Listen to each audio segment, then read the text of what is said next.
let's talk about Court of Swords, shall we? Let's get into the Court of Swords business. So I have, as usual, I have way more questions than I'm going to have an opportunity to answer. We got like 100 questions, but lots of them are overlap. So don't worry, we'll get to answer lots of questions, and we'll go right up till noon, and then I'll take a short break, and then we'll come back for Far Verona. So cool. All right. So the first question is kind of like a meta question about Court of Swords in general. Renee asks, is there a possibility for a Court of Swords setting book or some kind of setting information release in the future? I know that JP and I have talked about this as a, like, it would be nice to do.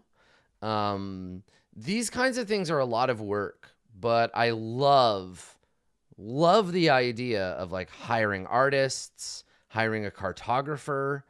I would love to be able to work with a team that could do the writing and just kind of like ask me, because I don't have time to sit down and write, a 300-page campaign setting. But I would love to creative direct one. I would love to have a Court of Swords setting book published by like Kobold Press or something like that, with all the stats and like all that shit, and then me be like created by, but written by somebody else, right? So that I could just creative direct and be like, okay, that's good. Let's change this. Let's do this other stuff, and it would be a cool thing that we could do. And I would love to like kickstart that and whatever, but it's a big project. And running the show and doing Far Verona and doing the faction turn, like managing the faction turn stuff, having my own channel, doing all these other projects. Like there's a lot that would go into it, but yeah, like, I mean, I would love to.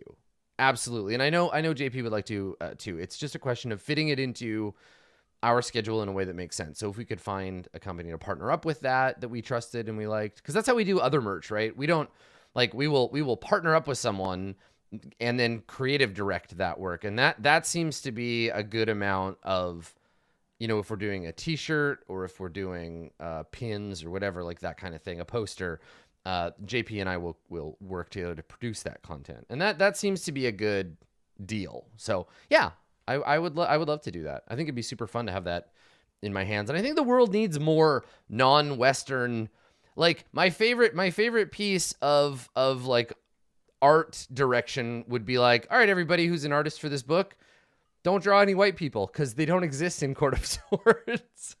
All we have is the weird albino elves. They're like no one in Court. So it would give us an opportunity to showcase a lot of like really diverse art. And I already have like a list in my head of artists that I would like to employ, which takes me directly to my next question.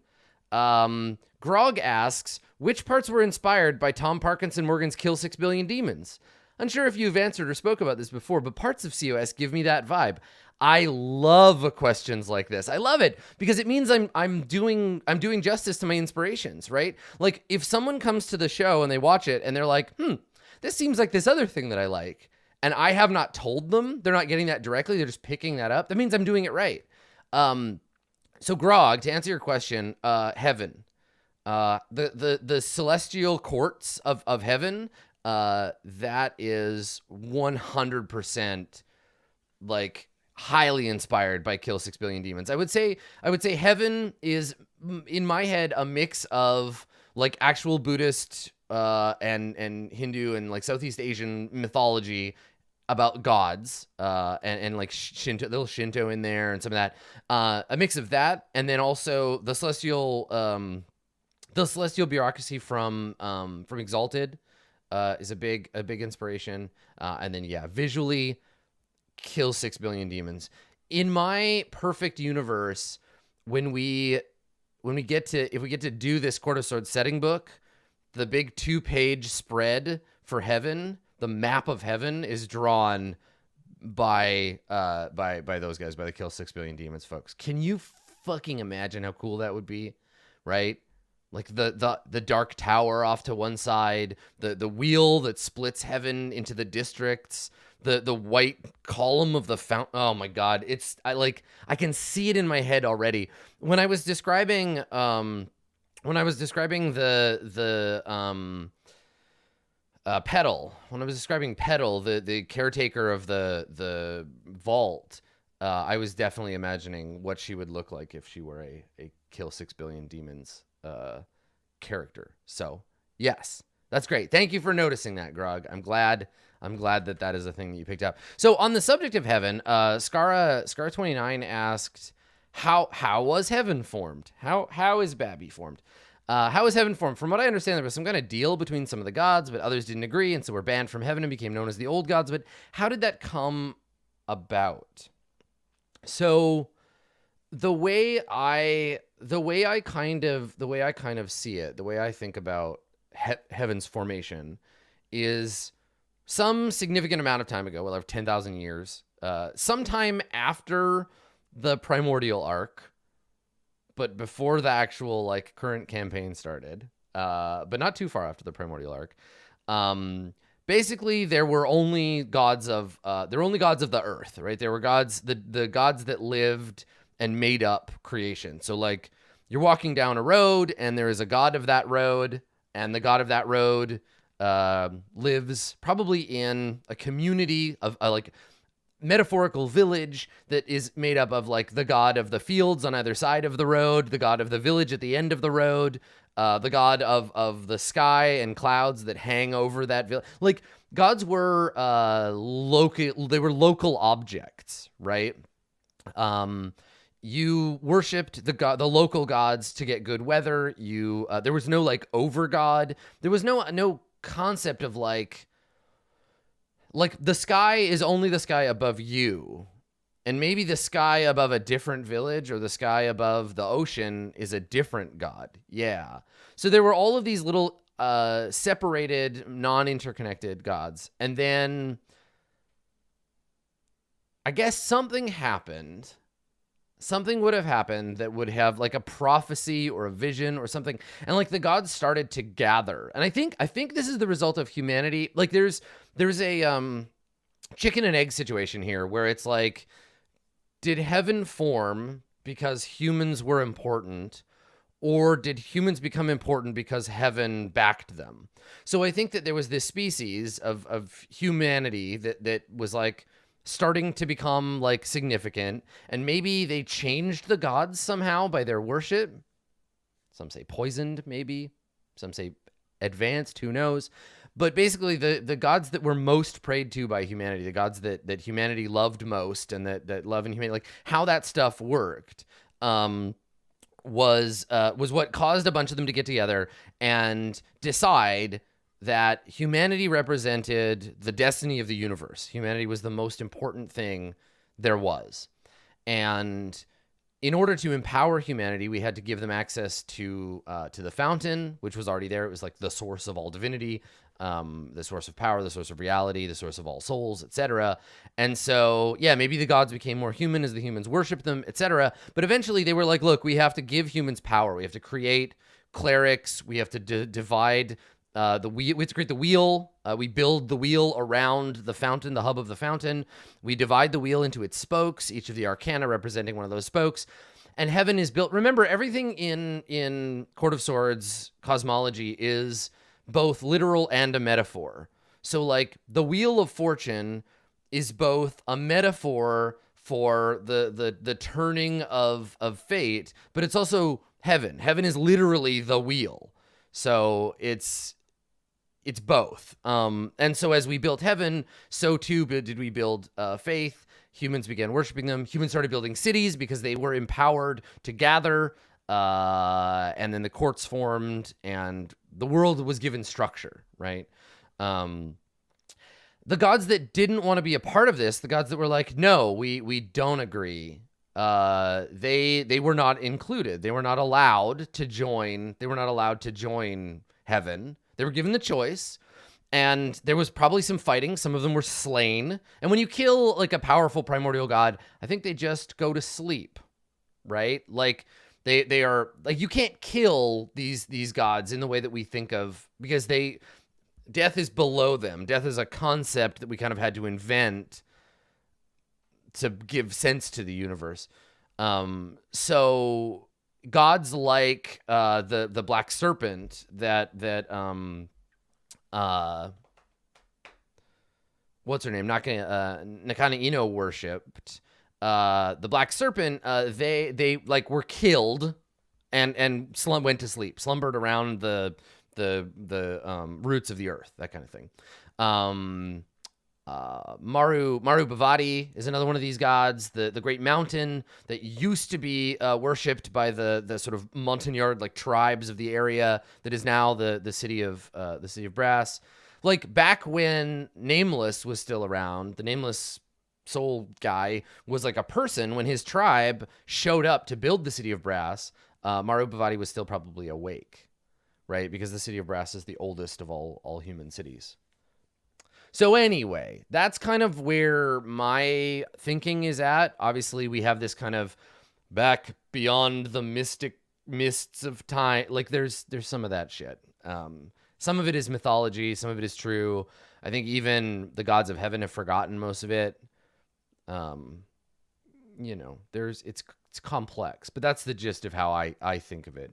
I have a feeling if I had to make a prediction, I have a feeling that our next arc is going to focus more on the old primordial entities that used to make up the earth. I think Awakening Maru Bhavati, this stuff with the gift of the serpent, like I think all of that stuff is sort of percolating under the surface, and I can kind of feel my players getting interested in that stuff, which would be really interesting with Berg's kind of new role as this like heavenly sort of entity. Yeah, it should be interesting. So a question from Chuckles. I did not know elephants could type. Chuckles asks, "Whatever happened to me, Adam? What was my fate?" Well, Chuckles, congratulations on using a keyboard with your trunk or your big elephant feet. I mean, okay, I'm not going to tell you, like, here's where Chuckles the elephant is, because that's no fun. Is Chuckles still around? Yeah, probably. I mean, you can't really, it's very hard to destroy magical items. I would not be surprised if Chuckles shows up again sometime, maybe. You can't really like bust up a magic item. So, it's been a long time since last we saw Chuckles. So he's moved around. Who knows? Who knows who owns him now? There's lots of loose ends. Maybe I'll just ball them all up together and it'll be like a horrific fan service episode. Cypher the Pro. This is a deep lore question. Cypher the Pro asked, "Do the Mind Flayers and Farang know about each other?" And following on this, are Mind Flayers just humanoids in rubber suits? This was one of my favorite little bits to throw in there, because everybody knows. I love taking, like, we all know how the lore works, right? We all know about how Dungeons and Dragons work. So obviously this thing is that thing, and these guys hate those guys. And so when people started to realize that the people, right? The people that Utrix had saved. Utrix is like village of limbo manipulators. When they figured out those were Gith Zerai, they were like, "Oh, okay. So that means the lady with the silver sword that was Inanna's friend, that was a Gith Yankee. Okay. So where are the Mind Flayers? Because Mind Flayers are like the traditional enslavers of the Gith Zerai and the Gith Yankees. So when at the end of the Utrix arc, I introduced those Mind Flayers, people were like, "Ooh, oh my God, Mind Flayers!" And then I was like, "Yeah, but they're wearing suits. They're not really." So people started wondering, like, okay, well, hold on, are all Mind Flayers just rubber suit guys, or who are these tentacle faced brain dog hunters that showed up when the barrier fell, and why did Utrix have barriers to protect him from psychic entities? Why indeed? I'm not actually going to answer that question. I'm just being a dick.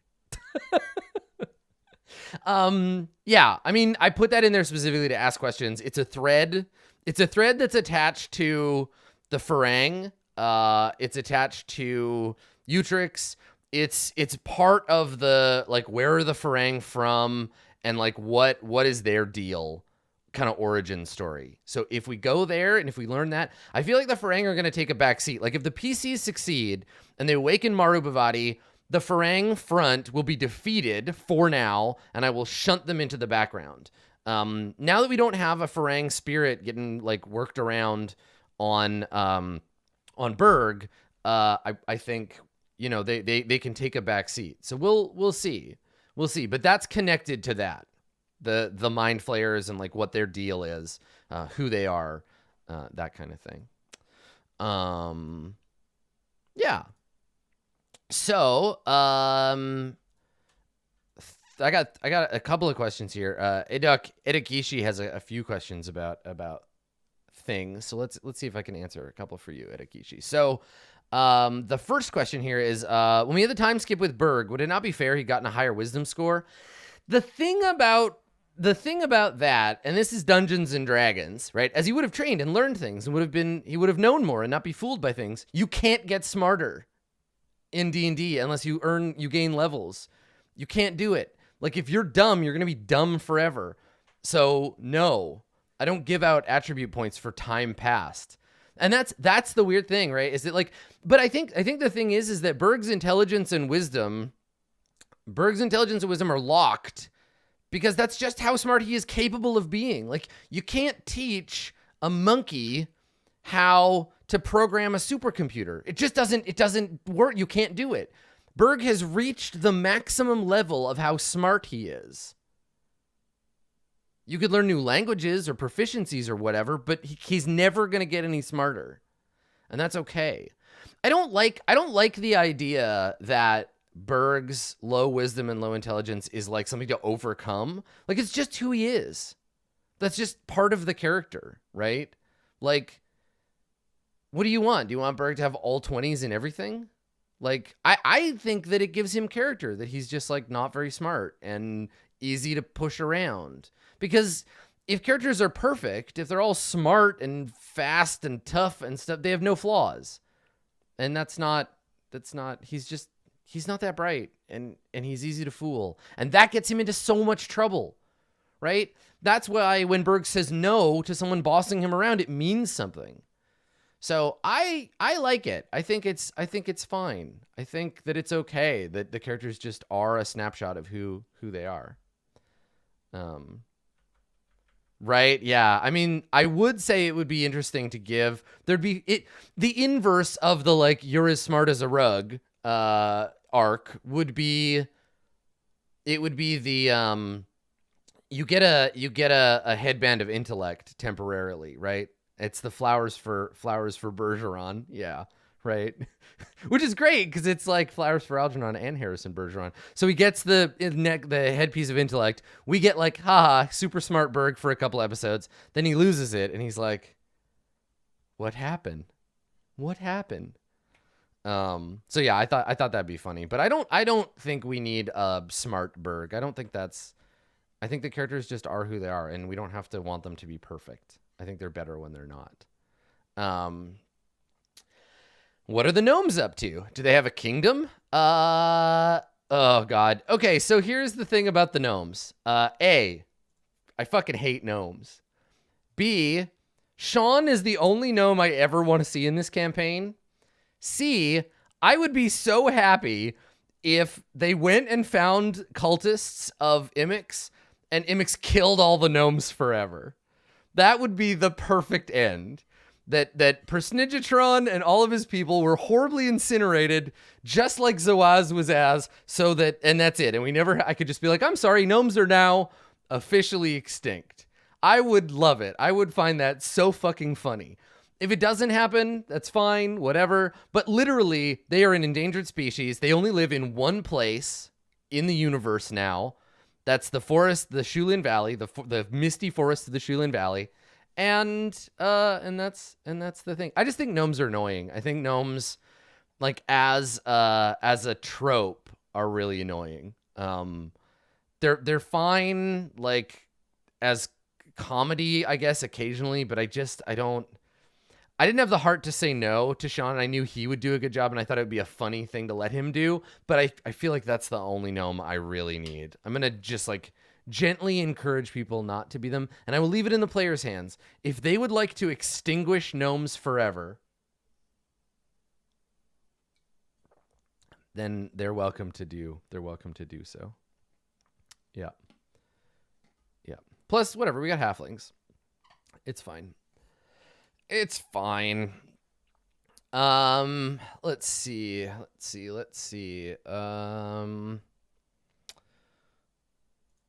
Have there ever been insurrections to overthrow the rulers of any court? Yeah, probably.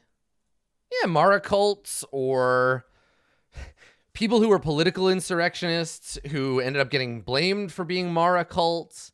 Yeah, the politics of the courts are like a very, like, aggressive ceasefire. Actually, Wizardly Lizard, nice, Wizardly Lizard, has a similar question, so I'll roll these two together. What's the political landscape of the courts at this point? The Court of Swords is overwhelmed by undead. Now the Court of Wands is practically blown up. Shouldn't the Court of Coins be concerned about themselves being next? So, there's basically my fundamental guiding principle for the overarching politics of the courts is they're all very NIMBY. NIMBY being an acronym for not in my backyard, which is to say, yes, cool, we are allies, but your problem is your fucking problem, and my problem is my problem, and we don't bother each other, right? They all share fundamentally the same religion because they're all humanocentric, and humans have this propped up religion with all of its mighty facets, but they all are bound together by their religion, and the religions have agreed, like, we don't fight. The courts are divinely mandated by heaven. They're bound, their barriers are drawn, and we do not go to war with one another. But by the same token, if somebody runs into a problem, it's like, you know what? I'm not going to help you. I'm sure you can handle it. So when the Court of Swords was like, hey, we're having this undead problem, priests probably went to help, right? Like, there were priests that left the other courts to go and help because the clergy is shared across the various places. But until the Necromancer King, like, rolls up on the borders of the Court of Coins, they probably won't do or say anything. Because why would I help you, right? Like, we're friends. Friends don't fight each other, but, like, why would I send you soldiers and stuff? Plus, you're the Court of Swords. You're supposed to have the best military in the world. Get your shit together.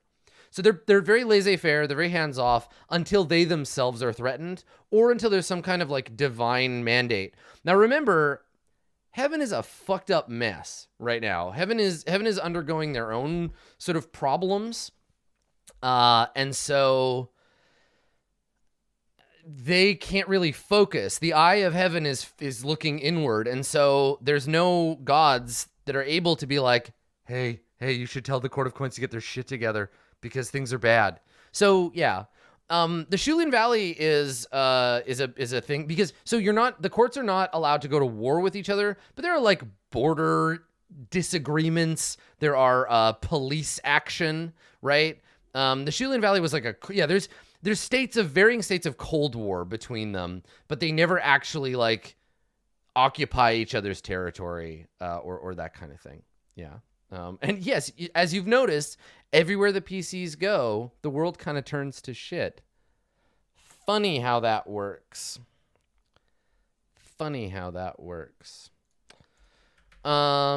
Let's see. JT the Hurricane says, what's the one thing about the Court of Swords that you're super proud of that'll probably never appear on screen? An ancient culture, old gods long dead or forgotten, something you can share with us you might not be able to get out there any other way. You know, like, reading this question, I'm like, there must be something, right? And I think about it, and I'm like, but the stuff that I love most, I love because it's on screen. Like, I'm a very, like, mindful game master, and so the only things that matter to me are the things that I get to show you.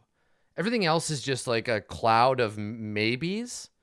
that I pull from and then put on the table. I think one misconception that a lot of people have is that I have all this shit worked out in my head,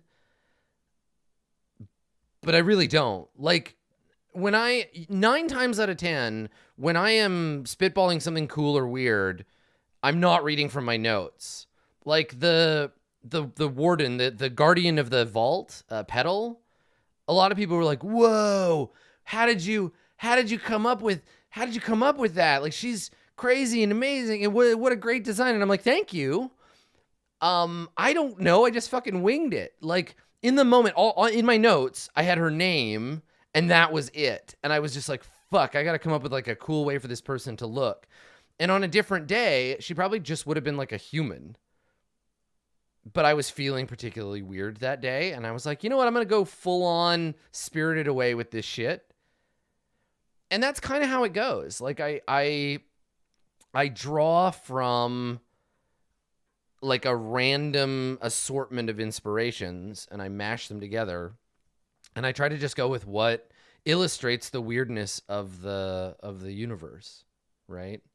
I try to illustrate, because every NPC, every situation, everything that I put in the game is there to tell you about the setting. It's there to teach you something that I have to say about Court of Swords. So I barf forth Mythologica, and I hope that it teaches you something about the world. Yeah, so that's I don't know. I don't really have anything that I can just bring up, because I will show you. I'll show you on in the moment. I'll show you at the table. Lots and lots of people asking about the Court of Cups, because we haven't seen it yet, right? I envision the Court of Cups as being like Polynesia inspired, Ainu inspired, Bali, probably like Balinese. Like, it's in my head the very vague map of the court world. The very vague map is the court of Indonesia, exactly. The court of Wands is the farthest west. The world's flat. I don't know if I ever mentioned that. The world's flat. I don't know what's at the edges of it. So all the way off to the west is the Court of Wands. And in the middle of the Court of Wands is the island, or the mountain, Marobavati, etc. So there's the mountain, there's desert mostly around it. But as you go further east, it becomes more temperate.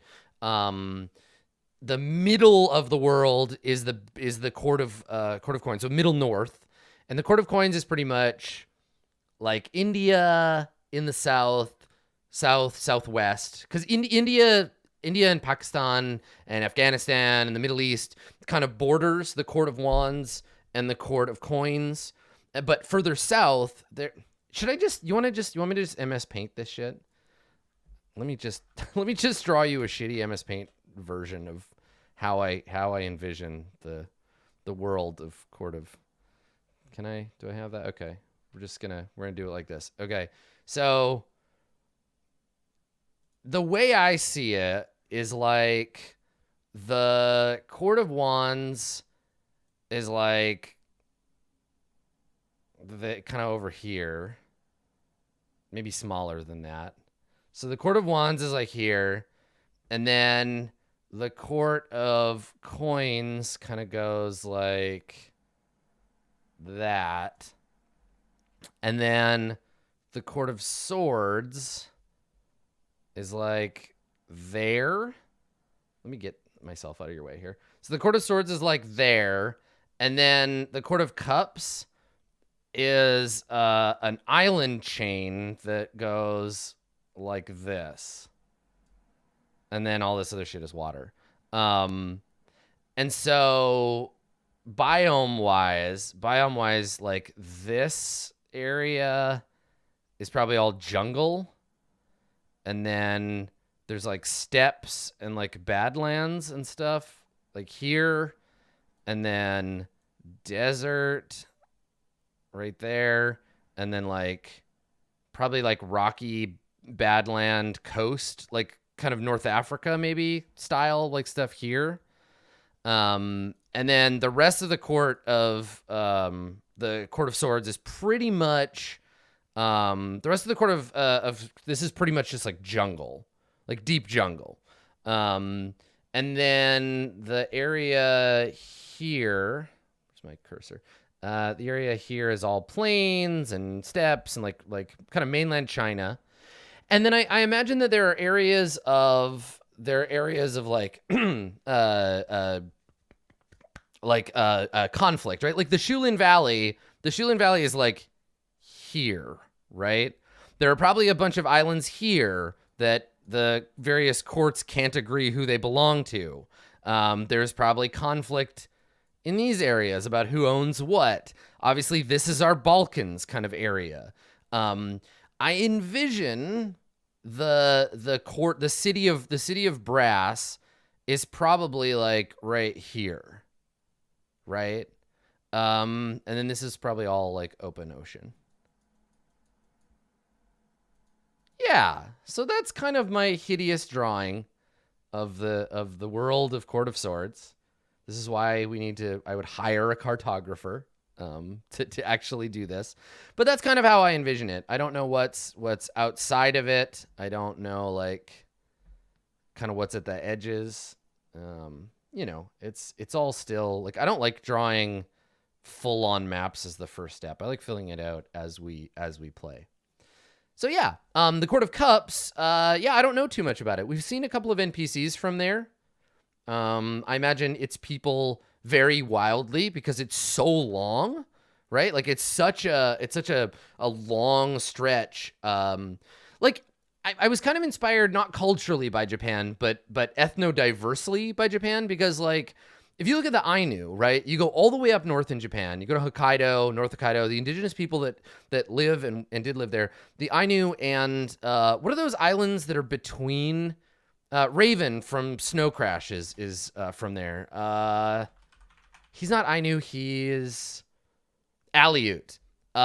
So in the north, you have this like almost like Russia, Mongolia kind of jam. And then the farther south you go, when you get down into like the southern islands, it's a lot more like Southeast Asia, right? Like the vibe is very different. And so this kind of narrow chain of islands that varies heavily in culture. I think all the courts are like this, right? Like the Court of Swords is maybe the most culturally like similar. Like you'd have to be from there to be able to pick out the differences from one to another. But yeah, that's kind of how I envision the world.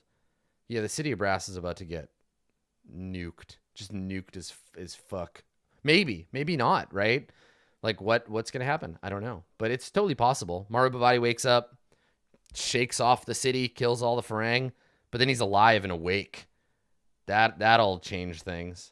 Anyway, so Steve asked, how bad in how bad shape is the Court of Swords right now? Court of Swords is not, it's not like completely fucked up. Like the major, I don't think the capital is under siege yet, but the Riverlands have been dealing with a basically like a growing pestilence for like a decade. And it's been getting worse and worse. The Mara are smart, right? The Mara know that if they summon a cadre of hellhounds and they get on their burning horses and they ride into the villages and murder everybody, like the more aggressive they are, the more they're going to lose. So they are infesting with plague. They're infesting with corruption. They are slowly corrupting the mayors of towns. They're corrupting smaller villages. And they're spreading, right? It's insidious. That's how the Mara function, insidiousness. So that's pretty much kind of what's going on. I would say at this point there are areas where people have stopped going. They're like plague lands. They're undergoing, like the capital is going to be under a state of famine very soon. But the Mara are playing the long game.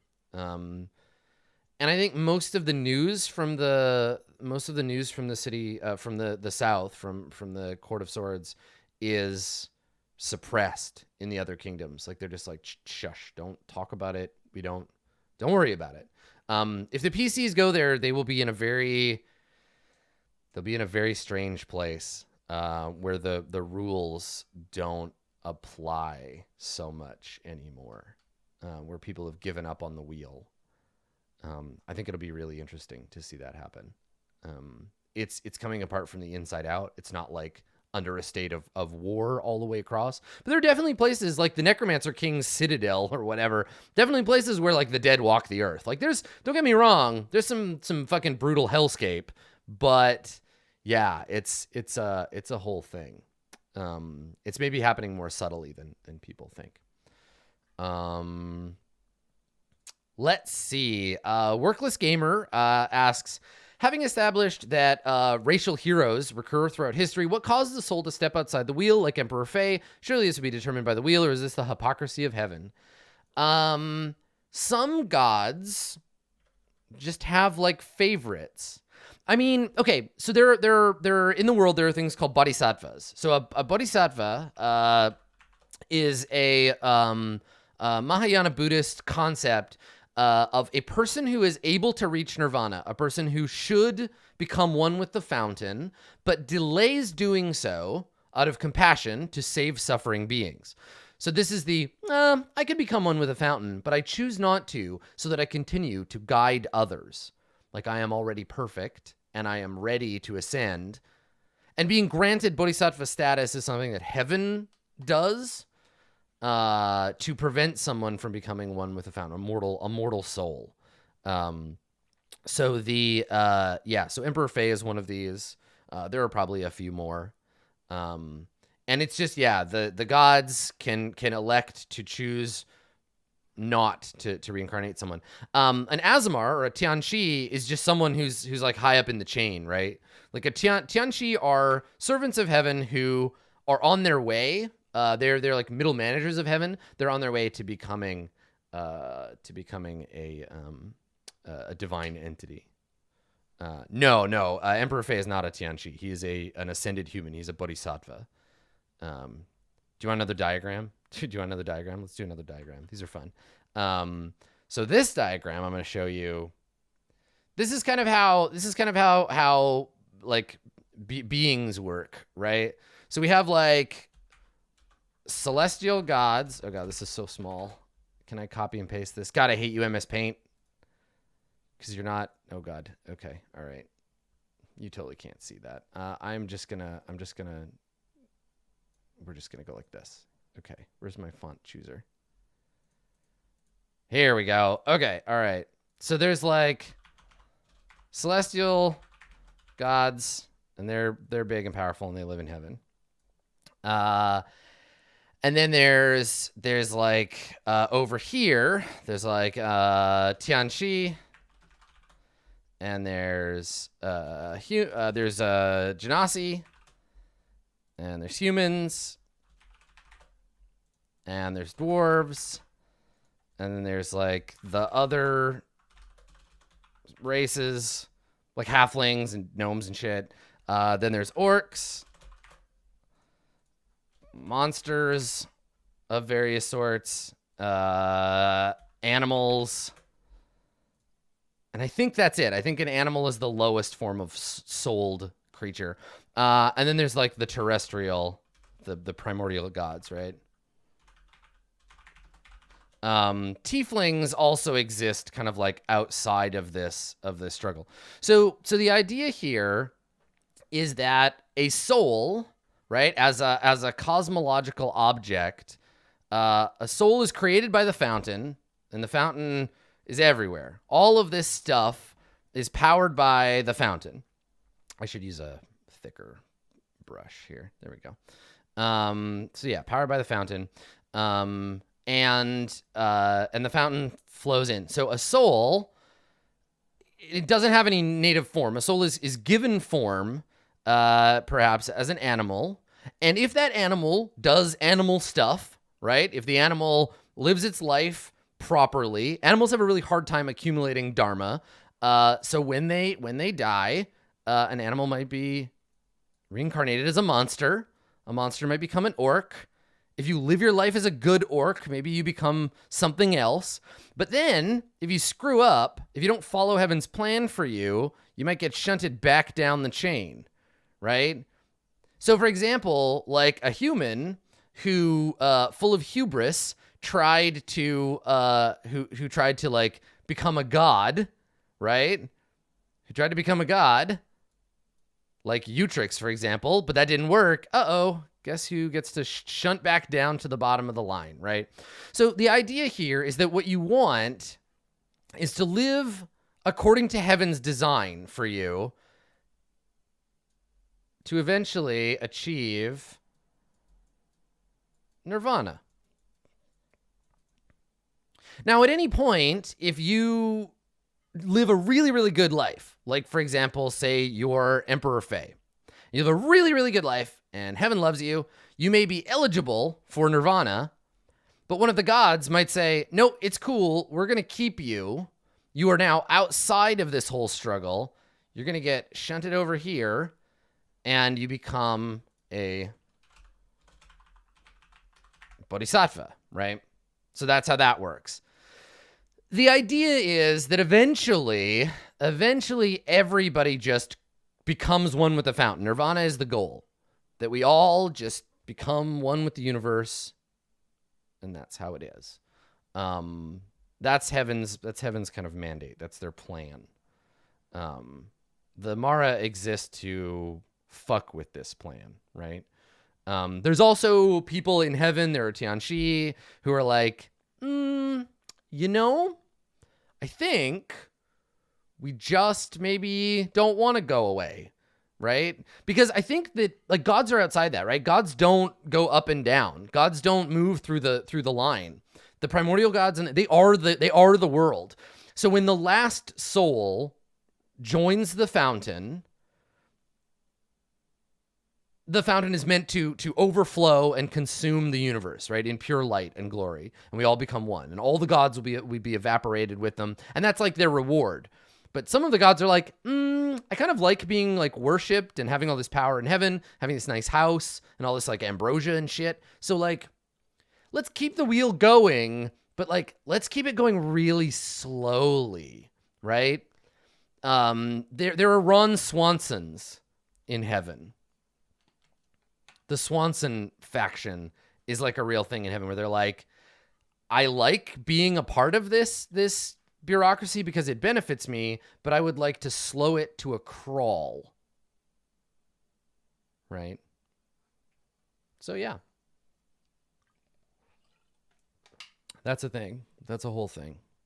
So when heaven is like an ineffectual bureaucracy, that's why. It's on purpose. There are elements within it acting to keep it slow. The red tape is there to keep everyone from evaporating.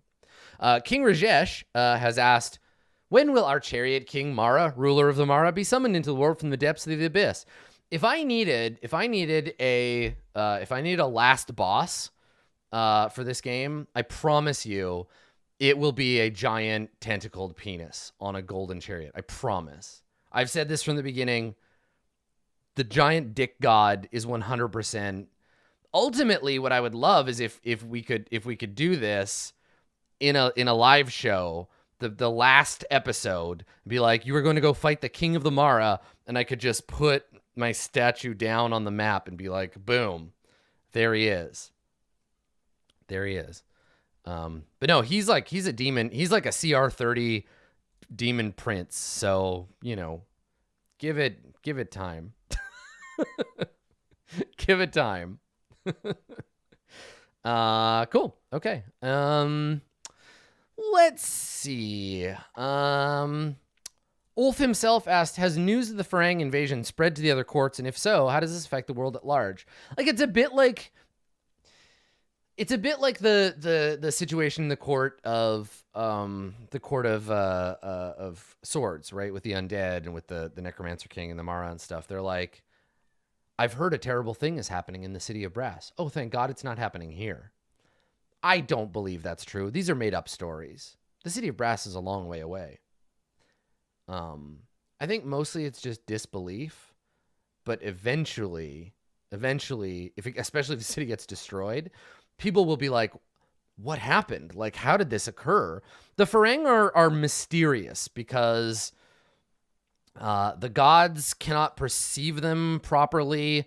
They are a strange absence in the world. We don't have the tools for perceiving them. They're a bit like, I don't know. They're a bit like multidimensional entities that we can't quite get at. And yeah, they've been around for a while.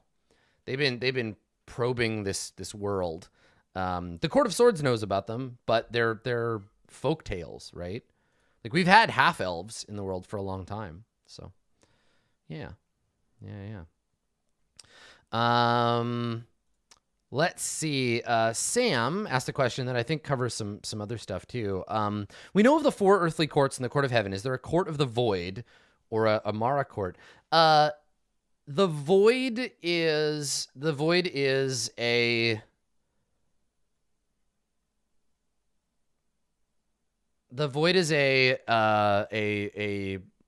an embarrassing absence. The Void is something that has to exist for the other things to exist. So like,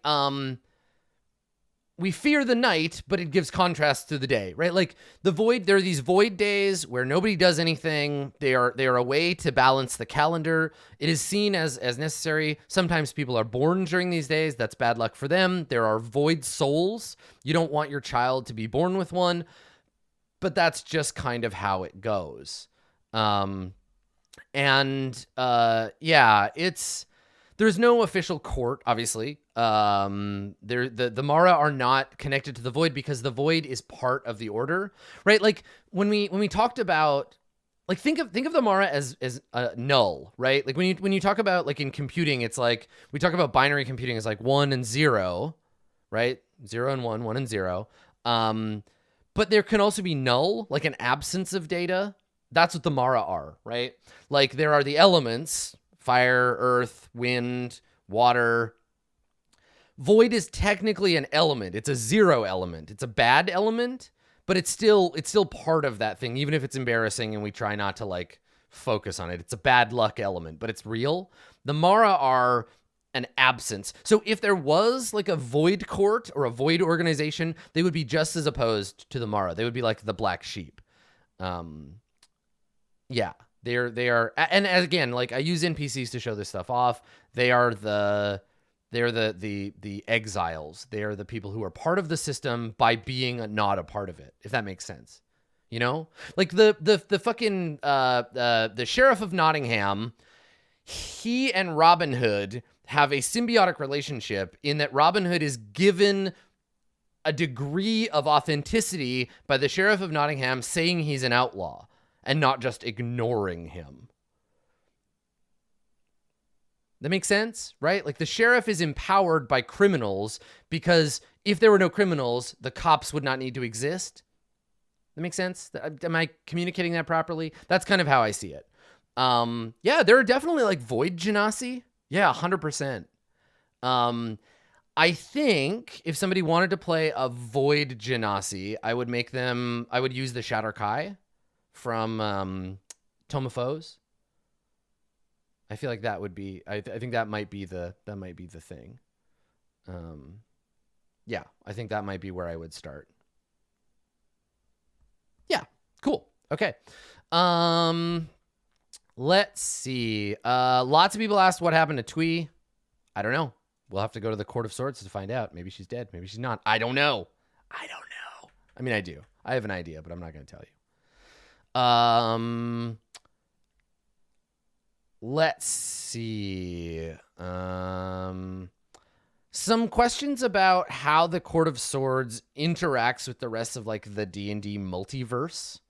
I see it as kind of like a separated thing. Like obviously there is an ethereal plane, there is an astral plane, there are elemental planes, but I don't see this as like you could travel to the Court of Swords from the Forgotten Realms.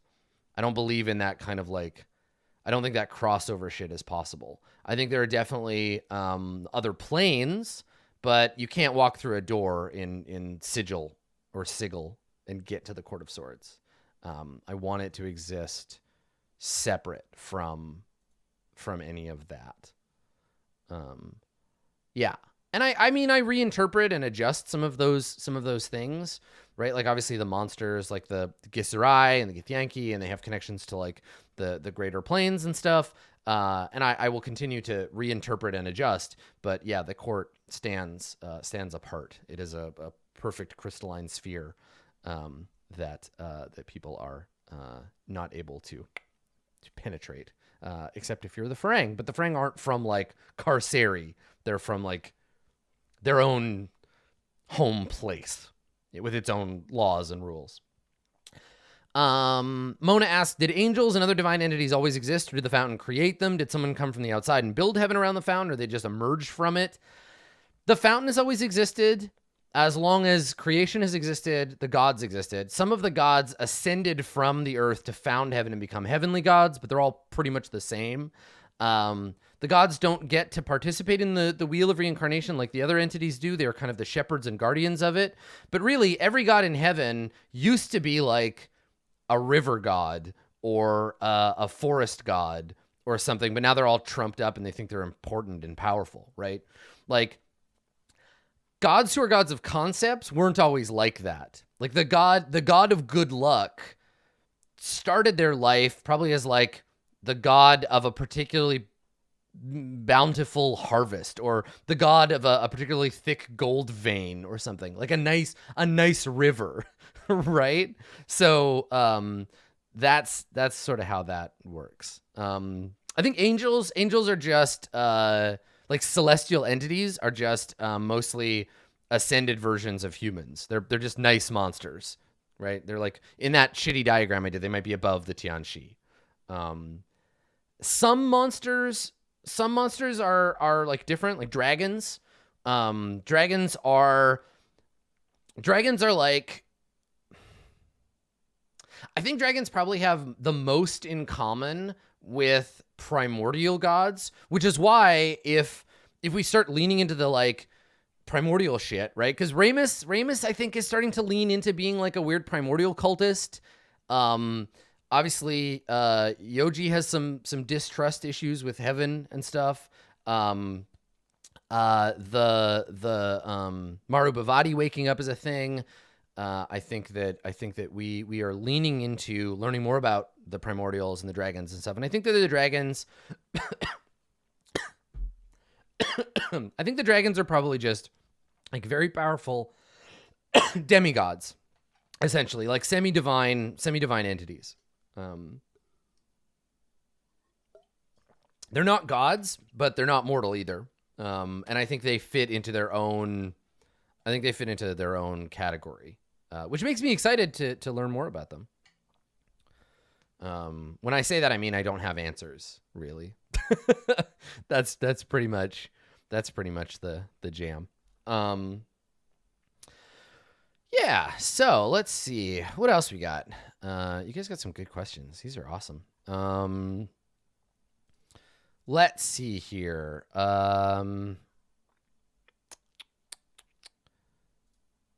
talked about the Void Court. Yeah, Sith Master. I hope that I answered your question when we were talking about the other stuff there.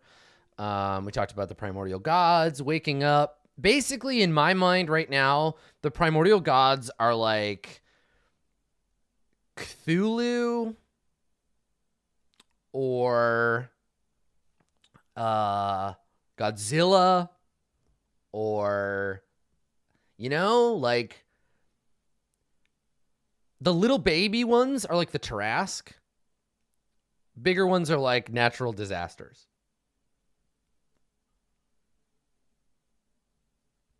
Yeah, that's kind of where I see the primordials. And like, yeah, I mean, Sith Master asked about, like they didn't really make an agreement with heaven, really. They just kind of flipped heaven the bird and were like, we're out, we're going to live our own life. But they couldn't. Like, heaven won the hearts and minds, because the gods of the earth basically said, hey, the earth is what matters, right? the reflection of the fountain through the physical things you can touch. The fountain is not this abstract thing. The fountain is not this abstract thing that you cannot touch and feel that lives in heaven.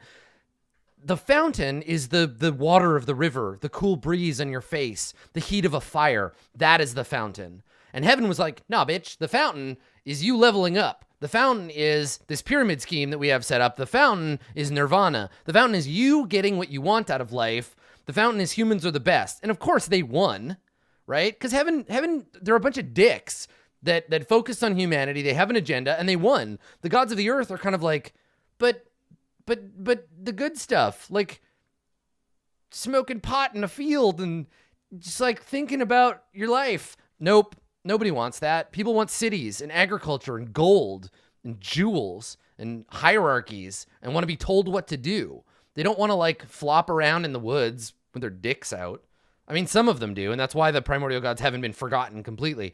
But like Maru Bhavati is the mountain, because the more these gods are forgotten, the more these gods are ignored, the more they just become the object that they represent, right? Like the reason that the night serpent is a thing is because the night serpent is dreams. The night serpent is the darkness behind your eyes. The night serpent is the crawling sensation of fear that you feel when you see a spider, right? Like you can't forget that. That is a deep-seated part of humanity. And there is no God for that in heaven. It's just a thing that is a part of us, this atavistic fear. And that's why that God is capable of like whispering into your ear and is much more like Maru Bhavati is just like a big sleeping idiot. And will wake up and roar and throw its toys around, but is not smart. Like the night serpent, right? This dark, slumbering, crawling entity. It's much more like Cthulhu-esque, right? So they vary. Yeah, I mean, heaven's not going to be pleased about it, but maybe they want to convince you. Maybe they want to convince you to join them, right? Maybe heaven is going to be like, hey, so we see you're awake. Maybe you've rethought what we discussed 10,000 years ago. We didn't get an email back from you. We didn't get your out of office reply. Daniel asked, if you didn't have to worry about branding and you could rename Court of Swords to anything you wanted, what would you pick based on the current state of the campaign? We haven't been focused on the Court of Swords in a while. Would you name it something that captures this arc, something about the tower, since so much of the story has been connected to it, something that references the Arcana? I kind of like it. I like it still called Court of Swords, because in my mind, the Court of Swords is still so important. Like, the world of the narrative, for me, even if we're not focused on it, my understanding of the universe kind of rotates around what's going on in the Court of Swords. And I think we'll return there, and I think that it will always be relevant. So just because it's not on screen now doesn't mean that in my head it's not still the thing. Yeah. I would name each arc different stuff, obviously, but yeah, I still really like Court of Swords as the name of the show, even if we're not like there right now. Yeah. Yeah, I wouldn't change it. What happened to the in-game expression of tarot readings? Did they go away because the tower became the core of the characters? Their lives are no longer influenced by other cards? No, it's totally still there. The characters just have too much shit going on to like find a fortune teller and get their fortunes told. Like they're too busy to know what heaven wants for them. That's what getting your fortune told is, right? Like, so here's the thing. The reason that people go to a fortune teller is not so that they know what's going to happen. It's so they know what heaven wants them to do, right? It's an express way of saying, what is the next thing I should do in my life? It's not for you. It's a service to heaven. It's like a prayer, right? So you go to the fortune teller and you say, I don't want to accumulate dharma. I don't want to go against heaven. What is heaven's will for me? Please tell me. And the fortune teller will say, all right, here are the cards. This is what you must do. This is what heaven intends for you.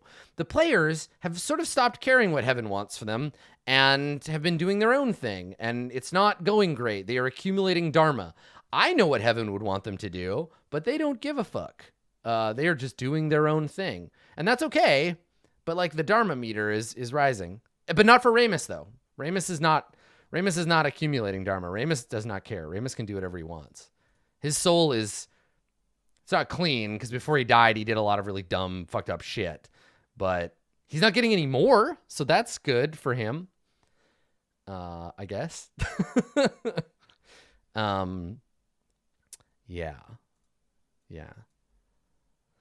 Regarding the courts, this is from Equilibrium. Regarding the courts, are they seen as what we would call separate countries? If so, should there not be more of an established political and military order, or are the city guards and royal city guards all there is?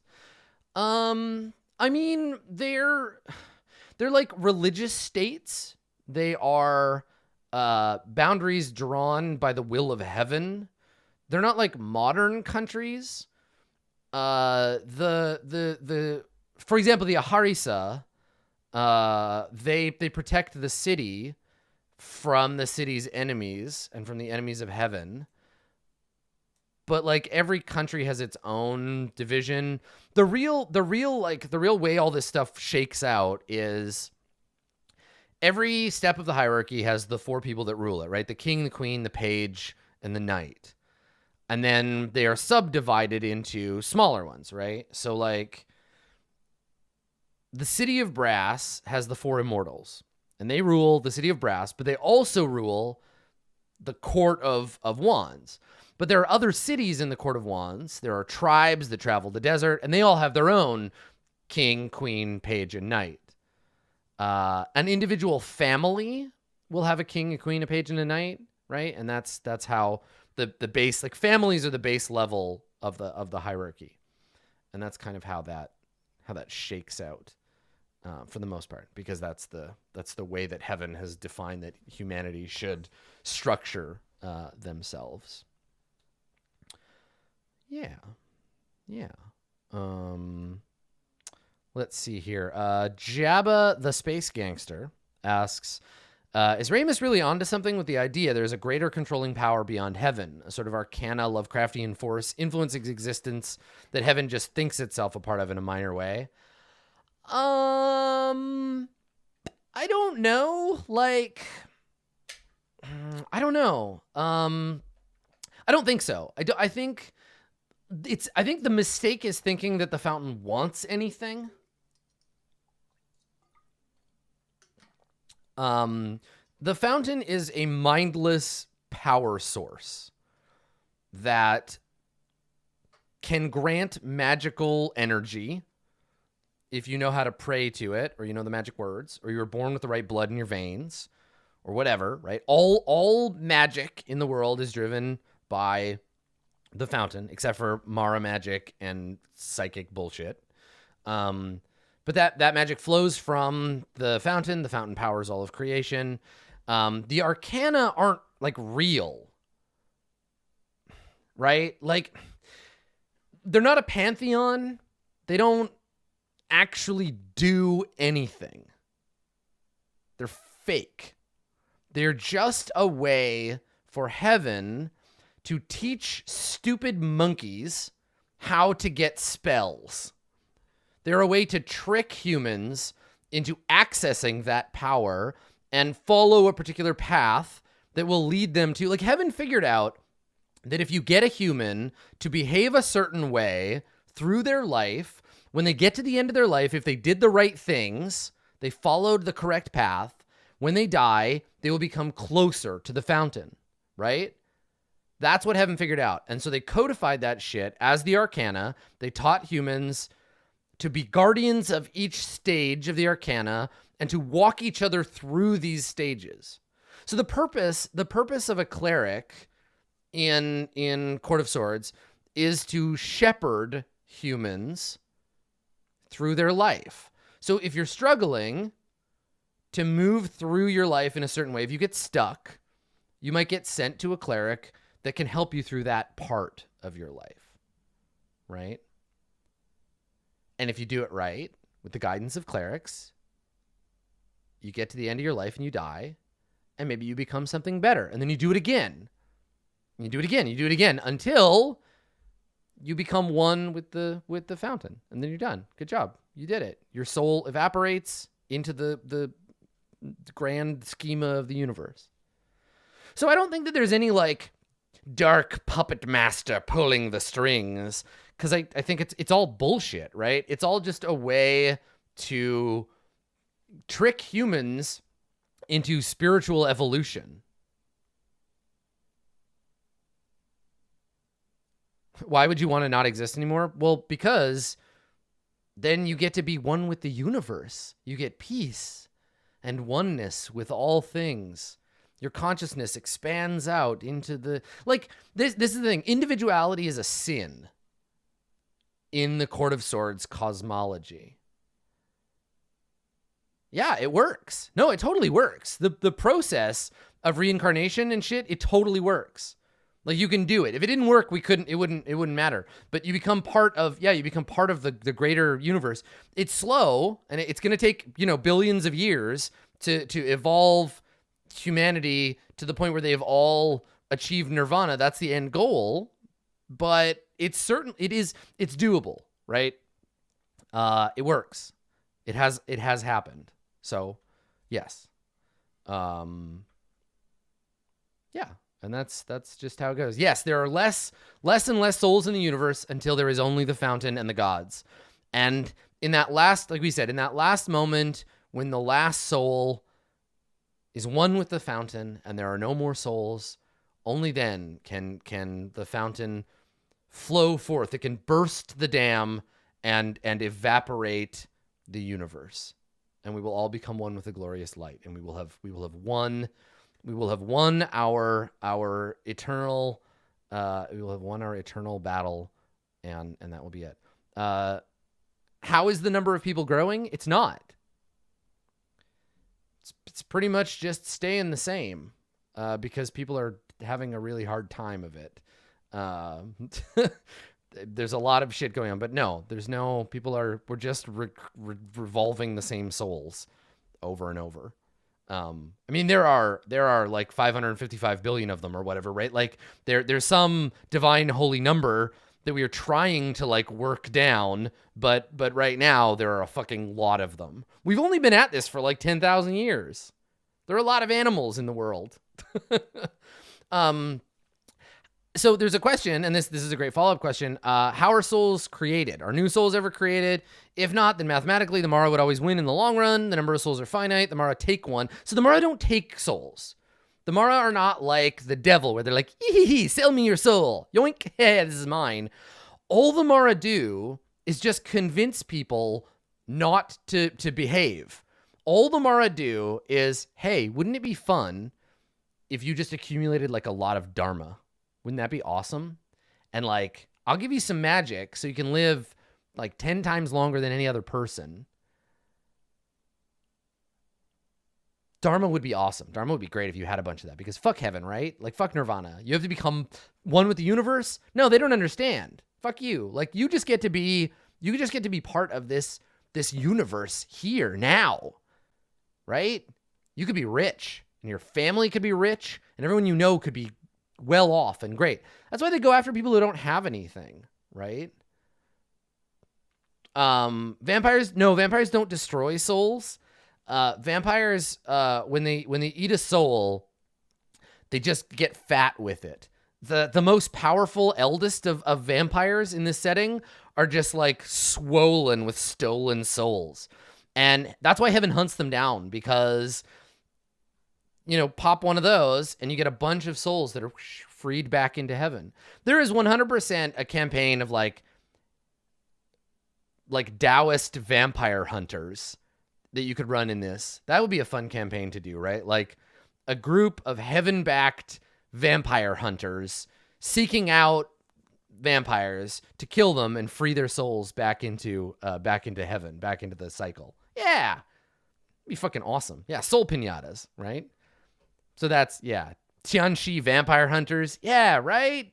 So cool.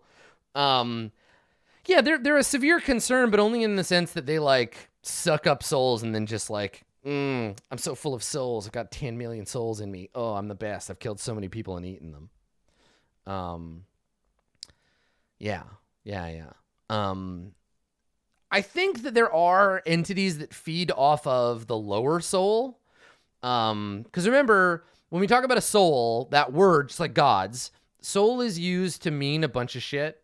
So like when we talk about your soul, we might be referring to the paired entity of clear and cloudy, the soul that is the two things, the upper and lower, the hun and the po, like the innate nature of a person in their life. That is a soul. But we also might be referring to the hun and the po individually, the upper and lower souls, the light soul and the cloudy soul. There are entities that will feed off of the lower soul, right? That if you die, they'll like nom up your dharma. They feed off dharma, which is why don't accumulate dharma or you're gonna attract soul eaters. Don't do that. Be a good boy, and the soul eaters won't come get you. But the more you sin against heaven, the more the soul eaters will want to come and eat you up. So there are like creatures that will do that. And they will come and they'll kill you and eat up your dharma. And that's not fun and good for you. You'll die and you have to start over. But yeah, that's a thing. Yeah. So question about elves and the Farang. So somebody asked, are the Farang elves? Why are there no elves in Court of Swords? What's your inspiration for the elves, making them invaders from another reality? So Indochina, the Indochine, in like the 1800s, maybe earlier than that, Vietnam, Cambodia, Laos, Thailand, like that part of Southeast Asia, had a colonial presence. There were French people that basically just moved in and were like, yo, we own this shit now. And you are our servants and our subjects, and we are just going to like make you like us. We're going to build French colonial buildings. We are not going to bother you learning your language. We're going to make you use our letters to speak your language, to write your language, and that's our damn. So the Farang, I mean, the word Farang is a Southeast Asian origin like word for foreigner, right? I figured if we were gonna have the world of the Court of Swords be inspired by Southeast Asia, we needed our colonial presence. So that's my inspiration for the Farang. Also, I like elves when they're just like badass and evil and like selfish. I think if you're immortal, you probably end up thinking everybody is not as good as you. So yeah, that was kind of my angle on them. It was like bringing that in. Yeah, so that's kind of where I'm at with the Farang and kind of where that aspect of them as a part of my setting. I want to illustrate them as, weird colonialists. And I think we talked about this ages ago during a GM prep stream. The Farang have a more non-theist kind of like the soul and the body are one. There's a philosophy they follow. I can't remember what the name of it is. But basically their jam is just that they don't believe that the soul and the body are two different things. And they have this like very distinct problem with the way that the Court of Swords works. They're curious about souls.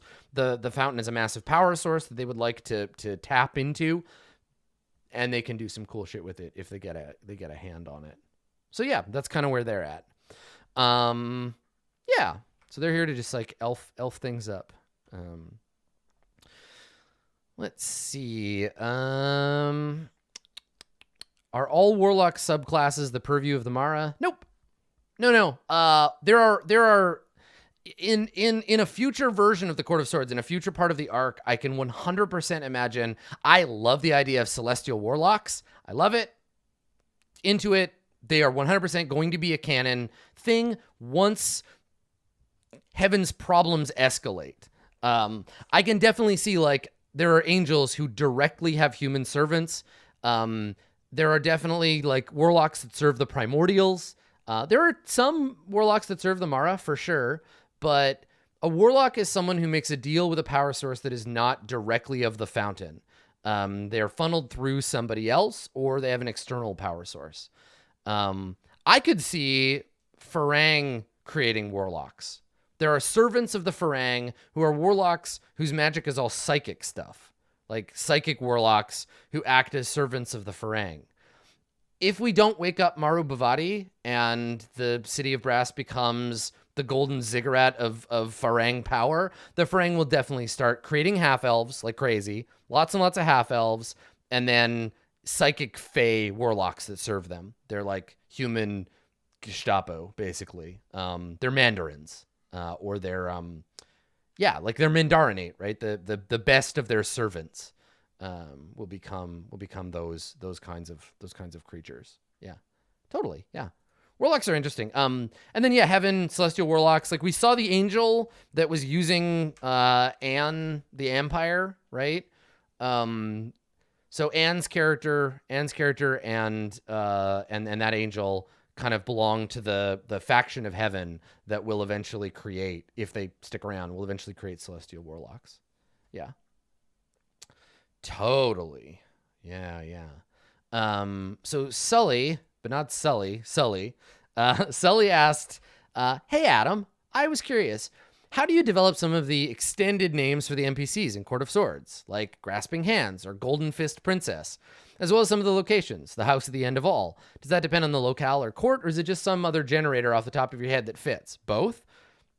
Was there any in-universe lore dictating such names as monastic traditions or the demands of the old gods or arcana? Awesome job as always. Looking forward to more stories from this world. Thank you. So the way that I do this is I think of auspicious. I think of those names as being a little bit old fashioned. Like if you have a name like Sorrowful Plum, people would be like, "Oh, your family, like your family is old fashioned, right? Your family, that's considered not gauche or anything, but like quaint, right? Like naming someone Eustace now, right? Like there are names that we consider like kind of out of fashion. And I think that characters with names like that are considered like their parents named them that way, or they've chosen to name themselves. Like Grasping Hands probably wasn't his actual name. A lot of monks have names like that. It's like old and romantic. And so you name yourself or you have someone name you after your deeds. Sorrowful Plum was definitely named that by his parents.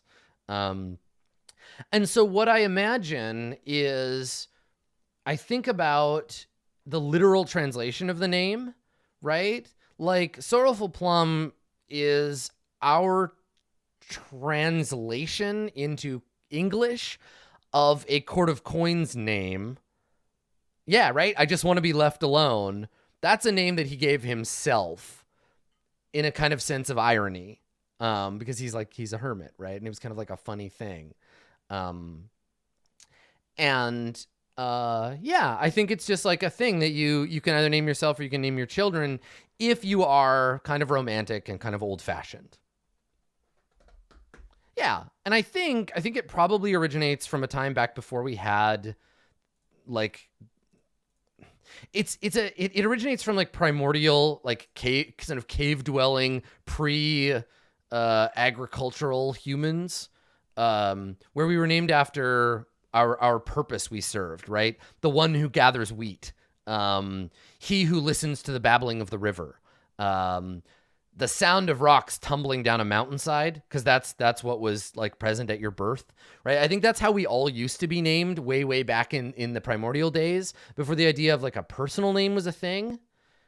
This kind of comes from, right? Like what you did, sharpest sword in the tribe, he who kills mammoths, those kinds of things. Yeah, right? Like totally you could have like an embarrassing name. I think you could go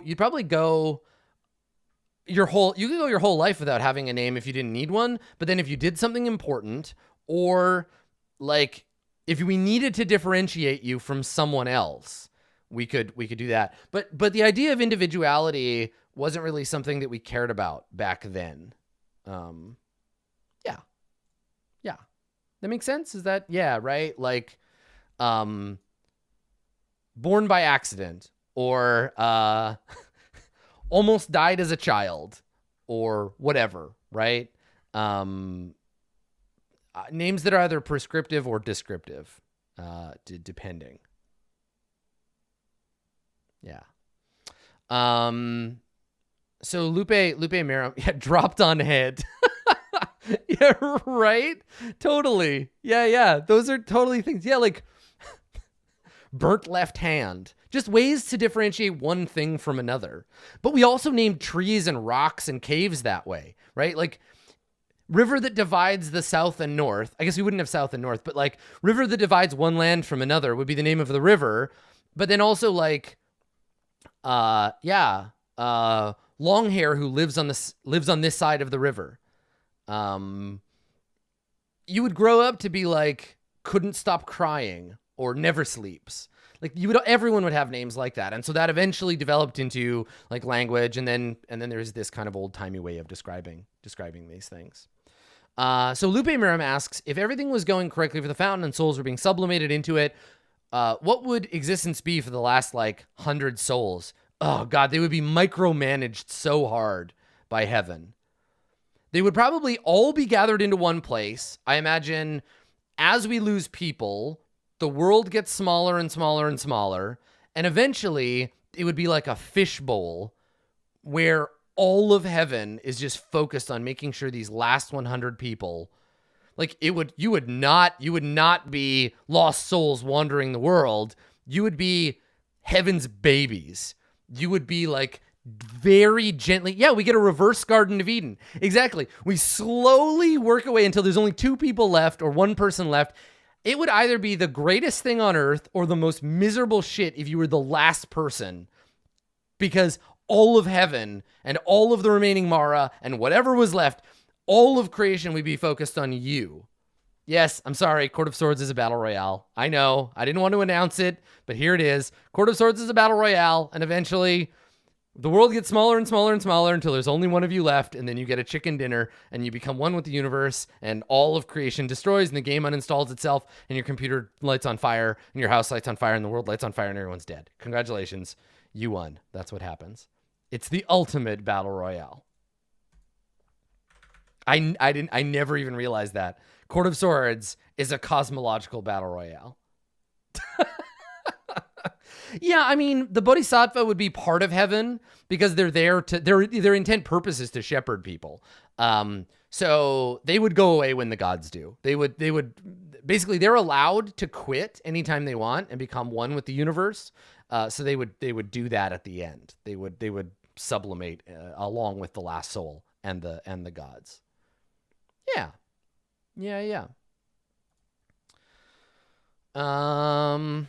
Let's see what else we got. Yeah, a priest of the fool says, I know Court of Swords is like a stand-in for the setting, but at this point we spent more than half the series in the Court of Wands. There's something else we could call the setting overall. I don't know. I keep just calling it like the world or the earth, because technically the god that was like Gaia, the like over god upon whose body we all lived, went to sleep, and we all walk around on their body. But their metaphor became the part of the wheel that represents the world, right? I don't know. I've just been calling it the world. That's what everybody in the setting calls it. They call it whatever their native language uses to describe like this, you know, like Zawarudo. Exactly. Right. The four courts, land of the fountain, whatever, but they all have their own way of describing it, but it just means like the world. And I've never found a need for like why, like we only needed to call Earth when we had other shit to compare it to, and there's nothing to compare it to, right? Like why would we need a name for it? Why do we need to call it Faerun or whatever, Terra, because it's just Earth. It's where we live. It's the world. There's heaven and there's Earth, and that's it. There's nothing. What else? Why would we need to differentiate it? And even then, we would call other things their own name. Yeah. Let's see. If the Arcana aren't real, this is the god of forgetting. Says, if the Arcana aren't real, how was Berg supposed to meet the tower when he was in heaven? So meeting the tower would have meant going to the tower's domain in heaven, seeing its divine reflection, because there isn't literally like a tower you could go to and be like, hello, the tower. How are you? And the tower's like, I'm fucking great, Berg. What's going on? Right? Like, you could go to the district of the tower and you could see the tower's servants and you could be among the tower or stand in its shadow, but it's a metaphor, right? There is a literal tower that was erected there as a stand-in for the metaphor of the tower, but that tower is just there to remind us that the tower as a concept exists. Make sense? That make sense to you? I don't know. Yeah, that's how it is.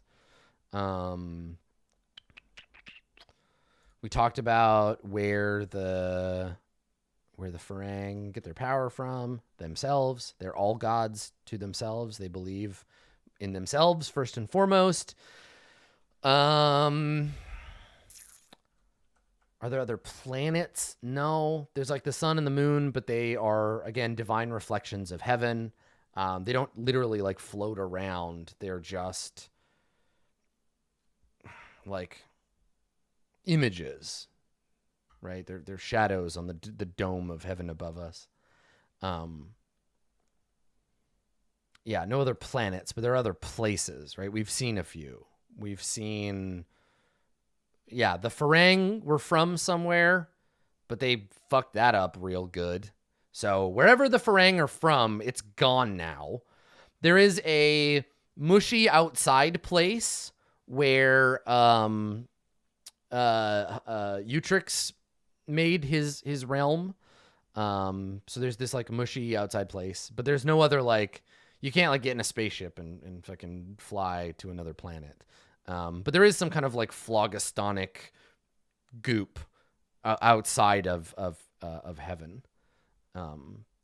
But we don't care about that. And in fact, I don't think the gods can see it.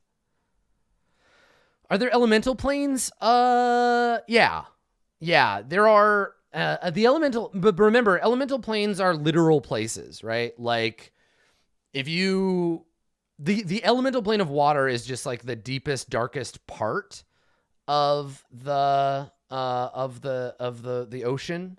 The elemental plane of fire is probably just like somewhere under the earth, gurgling magma, right? The part farthest from the land in the sky is the elemental plane of air. Like the elemental plane of earth is just like in the earth, like they're physical places. So they're not quite the way you think of them.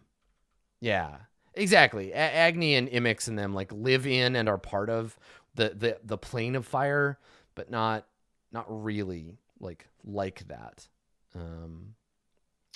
Yeah. Let's see. So Twee, what are the chances of ever seeing her again? Will the group need to go to her? Will she come? It would be really corny if I were like, Twee's alive, and she just like rides in on an elephant and fucks shit up. If she is still alive, she would be like, whatever, 20 something now, 22, 23 or something. She would be like a teenager. And she is in the city of, or the Court of Swords, maybe, if she's still alive.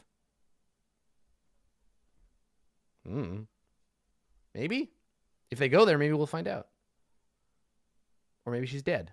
I mean, chances are pretty good she's dead. But, you know. Noah asked, before the episode 50 shift, which player character are you most disappointed didn't last longer? God. I'm pretty okay with the characters coming and going. I'm not worried about that, but I feel like Jeff's character, Janice, didn't really get a fair shake. I feel like it was like, hey, here's this guy, and he's cool, and we're going to learn some stuff about him. Oh, he's dead.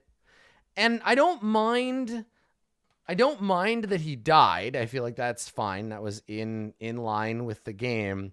But like, man, I just felt bad for Jeff, because I was just like, well, you died, I guess. Sorry.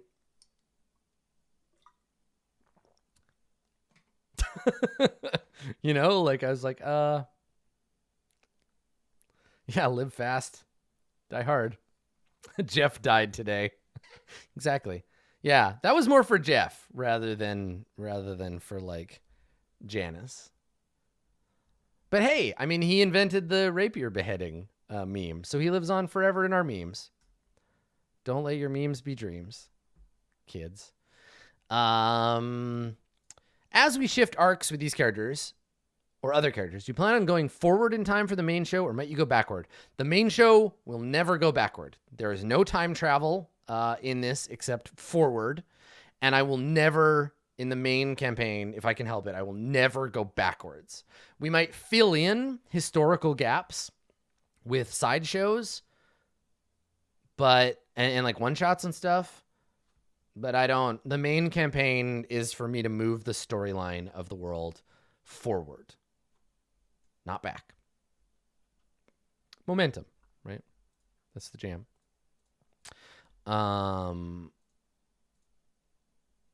Let's see. What is your inspiration for the Farang?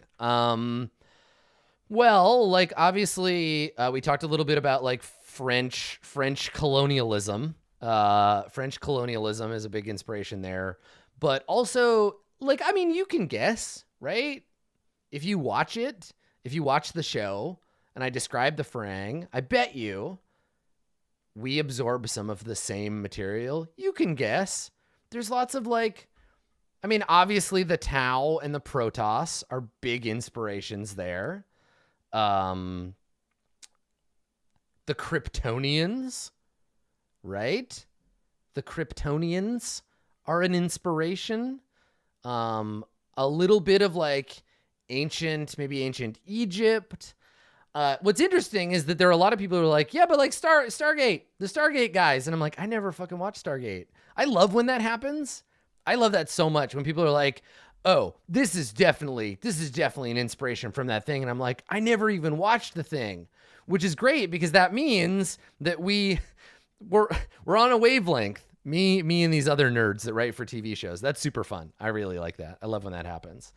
Yeah. So, I mean, space elves, that kind of shit. Yeah. Yeah. A little Day the Earth Stood Still. A little bit, War of the Worlds. Alien invasion shit. A little bit of a rival there. Less friendly. Yeah. Yeah. So that's the jam for them. I'm tapping into that nerd wavelength. Let's see. We know now that souls have two parts, the Hun and the Po. But does the fountain have something similar? Is it divided into parts, or is it a singular power source? The fountain is a singular perfect power source. It is the white hot fusion core of the universe. What we call the lower soul, or the Po, isn't really a soul. It's like celestial detritus. It's plaque. It's tartar buildup, right? It's friction that slows a soul down because we exist. Now, you could posit maybe that Dharma is the byproduct of its toxic waste, right? It might also be a product of here's a thought, right? So maybe the fountain isn't the power source itself. Maybe the power comes from the journey of a soul. Maybe Dharma is resistance. And maybe when a soul is returned to heaven and stripped of its dharma, dharma is what feeds the fire of the fountain. Maybe what's happening here is less a bang and more of a whimper. Maybe maybe we're looking at the slowing down of the wheel and not the speeding up. I don't know. Maybe. Maybe not. Right? Inertia, entropy. Who knows? But no, the fountain is pure and powerful, and all magic fall from it. Yeah. Let's see. Dirty Beach says, how did you decide which classes are allowed in the campaign? Was there an IRL cultural touchstone you drew from? Was it a gut feeling thing?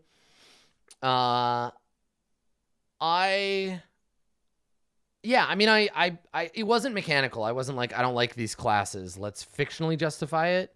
It was, think of the fiction and what fits as a class. And as we go along, new stuff is released. I bang it into place. I was saying this to JP during the Tome of Foes stream. Whenever a new thing appears in the game or in D&D's Cosmology as an option, I try to think if it's going to fit. So, like, I definitely think that, like, what are they called? Not the Azamar, the Eladrin. The fancy, like, those elves. I think the Eladrin have a place in Court of Swords. I think that they're like a form of Genasi. Same with the Shatter Kai, right? Like, I think that you could be a fire Genasi or you could be a summer Eladrin. And I think they're both, like, all 8 of those things are the same. They're considered sort of the same species. So that's how I would fit those in. And so that's the challenge. Like, every time something comes up, I'm like, okay, how does this fit into the world? Generally, warlocks are not allowed, but depending on your character origin, I might allow them. But I can't think of anything that's, like, banned right now outright. I'm pretty into whatever anybody wants to play, and we'll just try to find ways to, like, make them fit. Yeah, I'm pretty flexible in that way. Gnomes are not technically banned, but there's so few of them. So few of them. Yeah, you can't be an elf. I was thinking classes, but you can't be an elf. Because elves are Farang, and there's no, I don't want to, that's not how it works. We're not seeing the game from that perspective. Yeah, that's my thought. Let's see. No banning Beastmaster Ranger. No, you can be a Beastmaster Ranger if you want, I guess. Yeah, I think that's probably good. I think we've covered the, like, vast majority of the questions I can answer.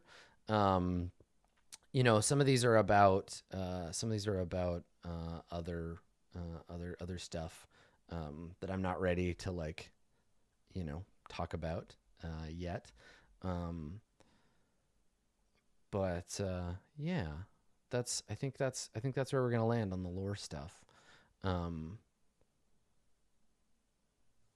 Thank you for coming and for submitting your questions. I hope that this has been illustrative. I hope at the very least you enjoyed my terrible map.